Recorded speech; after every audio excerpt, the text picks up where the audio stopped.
Welcome to another CEO Wisdom podcast with Juan Jorge Herrera. Juan is the CEO of RocketBot. We're going to talk about RPA automation, AI, and everything in between. Juan is in Chile. I've lived in Chile for a while. I'm in Mexico right now. So we were talking pre-pod about the cheap prices of real estate there. This podcast is presented to you by podfire.com. If you want to start or scale your own podcast, monetize it, you can go to podfire.com for this. Juan, welcome to the pod. Tell me a bit more about yourself and about RocketBot. Thank you. Very nice to meet you, Charles. Well, I'm the CEO of an RPA platform. What's an RPA platform? It's a robotic process automation platform. You can find a world class of this. They started like 10 years ago, but we developed this like 4 years ago. And right now we are the first brand of RPA in Latin America. And we're continuing growing in United States and also in Europe. So we are very proud of what we achieved until now. And we think that automation with AI, it will be the future for all the jobs.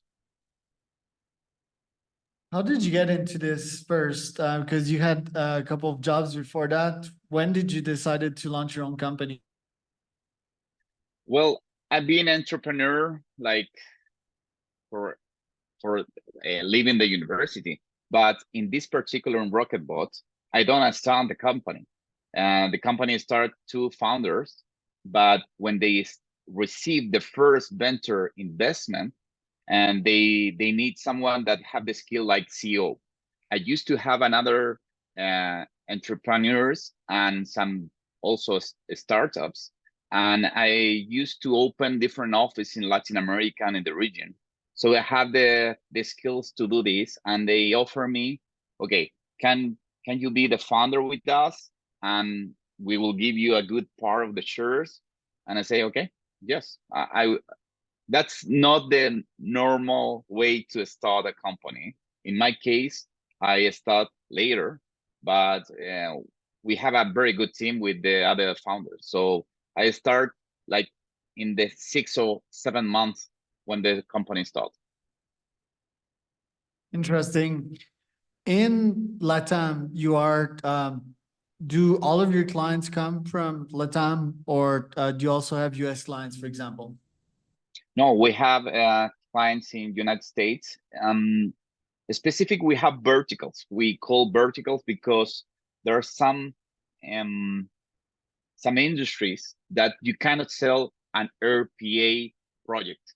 So, for example, we have a vertical in dental clinics.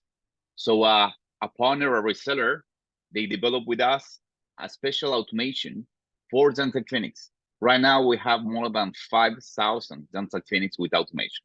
And we're doing the same with insurance brokers in Texas. We're starting in Texas. And we think that we can achieve 1,000 of insurance brokers that can automate things. It's a huge market in the United States. Only for insurance brokers is 80,000 insurance brokers. And for dental clinics, it's around 200,000 dental clinics. So this is a huge market. And if we can automate, we are very interested. Clients, so you mentioned dental clinics, like what size, what titles do you target, and how do you target these clients?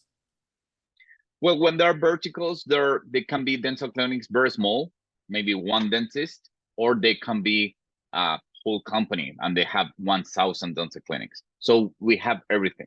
But for the RPA project, like for the platform, we already have more than 700 clients in Latin America. We are the brand that have more clients. Usually these type of clients are corporate clients. Usually they are multinational too. For example, Walmart, Costco, Allianz, banks. We already have like 20 banks like Santander or BBVA. So there are corporate clients. It's not the same that verticals with the dental clinics. And how do you reach out to these clients? Is it LinkedIn outreach? Is it cold emails? Is it calls? Is it ads? How do you get these clients? We try to do everything. We have a strategy in outbound and inbound. And usually the 80 or 70% of the deals that we closed, they came from our resellers. But the other 30%, it comes from an effort that we do. And that's a mix. We do everything. Like in outbound, we have we spend money on Google Ads, we spend money in cold calls, we have a team for generates demand for that. And also we spend a lot of money in events in different parts of Latin America. For example, we are going to Ecuador and we're going to Guatemala now in February in a big event. We're going to Ecuador in a big event now in March. We're going to Miami in an eMerge event in April. So with all this, we receive inbound also leads that we can try to handle and then give it to our reseller. You've got a couple millions in funding. Are you still raising some funds this year? Yeah, we are right now raising. We had 2 rounds before, one for 500K and one for 2.5 million. That's the second one. And this third one, it will be smaller, but we don't need too much money because we already been profitable, and the project is to only grow. You are not spending, we're not burning money right now. So that's easy when you want to have ventures to fund you. So how do you split your time as the CEO nowadays? Funding, finding new clients, finding new team members? How does that work? Usually I have a very busy week. We have, I think, 1/3 of the time I have several meetings with the team, usually the main leaders of every vertical that we have. But also I think 1/3 of the time is when you are founding, they say always that it's a full-time job, but you can do it. So I think it's around 1/3 of your time you have to spend it to talk with venture capitals, to prepare the deck, the presentations, all that. And the third part is to talk with partners, meetings, traveling. So that's the whole week. Right. And your current company, RPA, where do you see AI into this? Because most of it is zeros and ones and it's robotic decisions, simple ones, that is. Where do you see AI's role playing into this? Well, we already have 3 different solutions. We have solutions for our clients that it came from the part that usually is not a structure. For example, we can read emails. Before, you have to do it with OCR, that's optical character recognition, or trying to do something with that. You need an email that had to be a structure, and you need a subject or something like that. Right now, you don't need to have that, and you only need to understand with AI. You can understand that email. You can understand what they are asking you, and then you can trigger the bots. Okay, you can automate process, for example, for support or sales or something like that. Also, we have a AI solution for try to understand voice sellings, contact center, BPOs. They use a lot. We already have that solutions, and you can audit all the calls to understand what happened in that call and try to trigger some bots.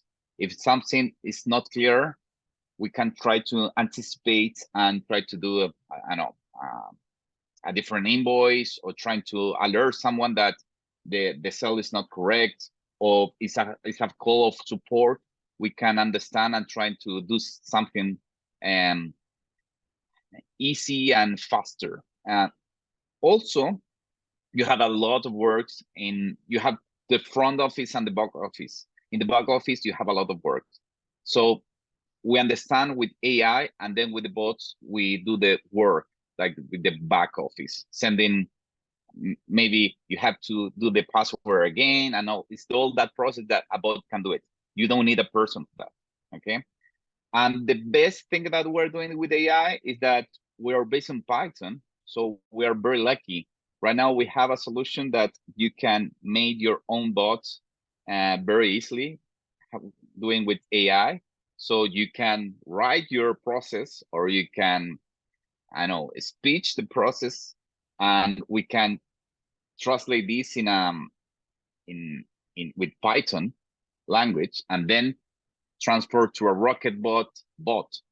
So it's very easy right now to having a bot, and that's I think this technology will change the industry for the future, and so we are very proud to be one of the first one that can be easily made bots with AI. How do you determine what product to launch next? Oh, that's a very good question. We have this talk with the other founders, but usually we have to prioritize. We always doing different products. So we're trying to launch and trying to communicate with our partner resellers, and we find it out that it's something that they can sell easily, or they are more interested. We push the develop of these. So we have a list of things that we're doing, a list of things that we want to do in our roadmap. But if something move and have more interest in our reseller or our clients, we prioritize these, and that's the next thing to go out. Because most RPA tools, most of the time, their UX experience is confusing because you're trying to shave time off people's plate, busy people that don't have time to plan or think, they don't even know what they want. So I think it's really played at the UX level. Right now, it seems that UiPath is the leader in this market. How can you catch up to them? Yeah, well, right now UiPath is the leader. We start appearing in the rankings. In G2, we appear third in the world. And in Ghana, we appear in the customer choice. I think we try to talk with clients what they think about our UX. We try to offer in this part. We try to copy a little bit of UiPath, and we think that's the key. In the future, every person maybe will be with this kind of a tool to try to automate things with their own bots. Also, we're launching a market bot. So we think that the UX process, it will be a fundamental part to try to gain more market, more people willing to automate the small things, the small tasks. Usually you need a lot of money trying to have developers that understand well, but that's our focus. Try to be flexible in this area, trying to be try to put effort in having a very good UX tool and platform. Interesting. Your priorities as a CEO this year, I've seen you've been on a lot of podcasts. You also produce content. What does your day-to-day look like in terms of routine? In terms of marketing and brand awareness, brand equity, we try to go to events and try to, for example, having some podcasts. We have a lot of videos. For example, we have something that's Rocketbot Academy that you can learn and certificate free in our academy. And for myself, particularly, I try to participate in podcasts, in meetings, etc. What we do, we have a company that help us with this, a media company that every week, every month, we have a meeting with them, and we try to understand what radio, what newspaper, or what program we can participate. So, for example, last year we have like 150, 200 mentions in different media.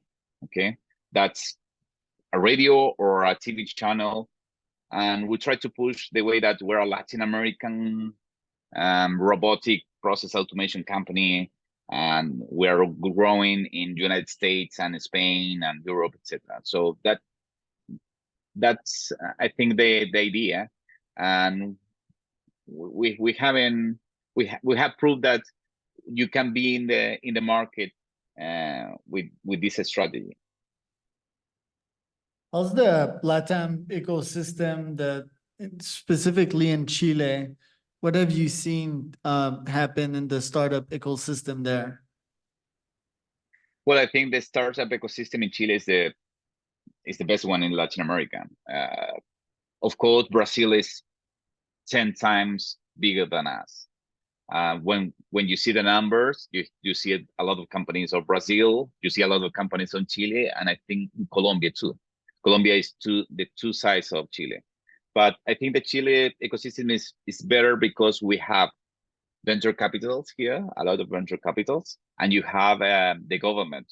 I think it was one of the first one that pushed startups like no other country do it.